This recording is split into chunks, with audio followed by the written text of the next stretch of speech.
The hope was to find a cave that might be down at the original ground level. And so the excavation began. Immediately in front of the cliff face, progressively deeper and deeper. Well, it was not long before there were uncovered several niches resembling recessed bookcases. And as the digging went deeper, there were found to be 3 of these. As the digging continued down, there was exposed, about 14 feet below the niches, a bedrock.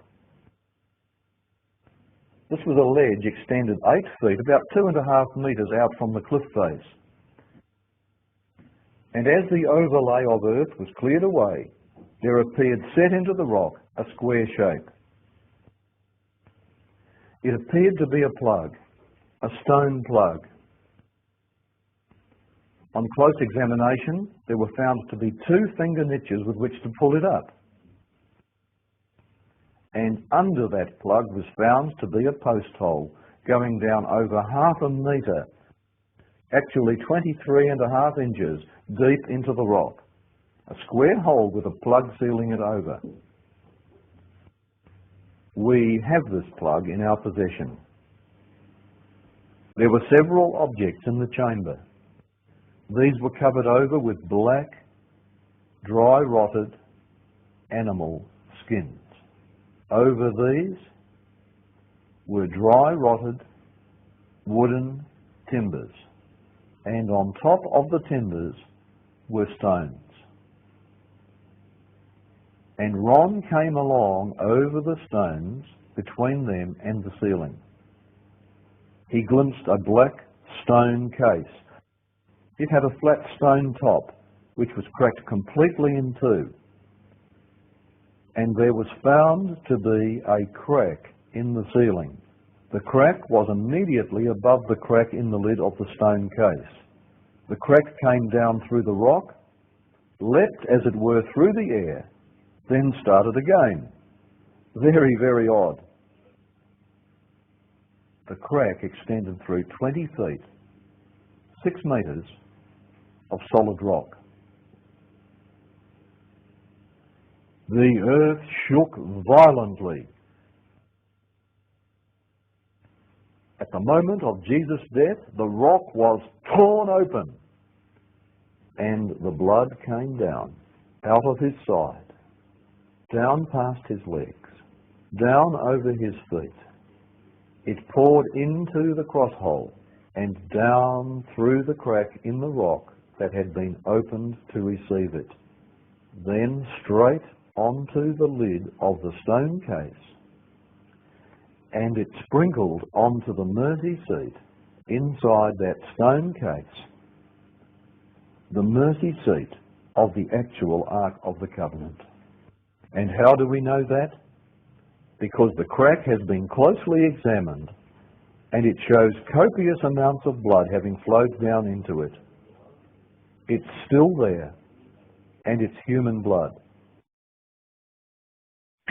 My question is that you said that you had the blood of our Lord examined by the Israelis. That's correct. What was their determination of that? Real quickly, okay. Dried blood is dead blood. Everybody knows that, all right? They can test the blood of the pharaohs, the mummies of the pharaohs, all right? There's certain things they can do. They cannot get a chromosome count by any method I'm familiar with, all right? Things keep changing. I don't profess to know everything. However, there's no way I know that you can get a chromosome count out of dead blood. You can get a DNA and some other things, but not a chromosome count, all right? That's done by living white blood cells. Now then, first of all, in this analysis, I took the blood into a laboratory in Israel. I asked one of the people I work with in antiquities, where is a good laboratory that does reliable work? And they said, such and such, such and such. I took it. I just said, please examine this blood and tell me what you can tell me about it. All right? They said, well, look, we're going to reconstitute it. We're going to put it in normal saline and keep it at body temperature for 72 hours with gentle swirling. All right, that's their business. That's great. I said, now I want to be there when you check it out. They said, fine. So I was back. They checked it out. I said, now, they said it's human blood. We can tell that. They did whatever tests they need to do. And then I said, take some of the white blood cells and put them in a growth medium and keep them at body temperature for 48 hours. And they said, well, that'll do no good because it's dead blood. I said, would you please do that for me? They said, okay, we'll do it. So anyway, I said, I want to be there when you take it out and examine it. So I was back there. They took it out, examined it under a microscope, and the one technician called the other one over there, and then they called the boss over there, and they were talking Hebrew a mile a minute there for a little bit, and they looked at me and they said, Mr. Wyatt, this human blood only has 24 chromosomes in it. Everybody else has 46. You see, 23 from your mother, 23 from your father, 22 autosomes from your mother, 22 autosomes from your father. You get an X from your mother, you may get an X or a Y from your father, all right? This blood had 23 chromosomes from the mother's side, one Y chromosome only. You see, the child could not have developed if they hadn't had the autosomes from the mother. So all of his physical characteristics were determined by his mother's side of the family, her autosomes. His maleness was determined by this one Y that came from the source, not a human male. Then they said, this blood is alive. And then they said, whose blood is this?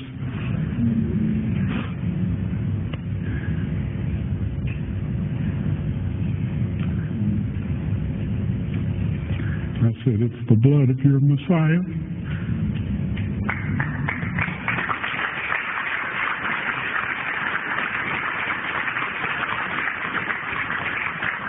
And I assure you, those men's lives have changed.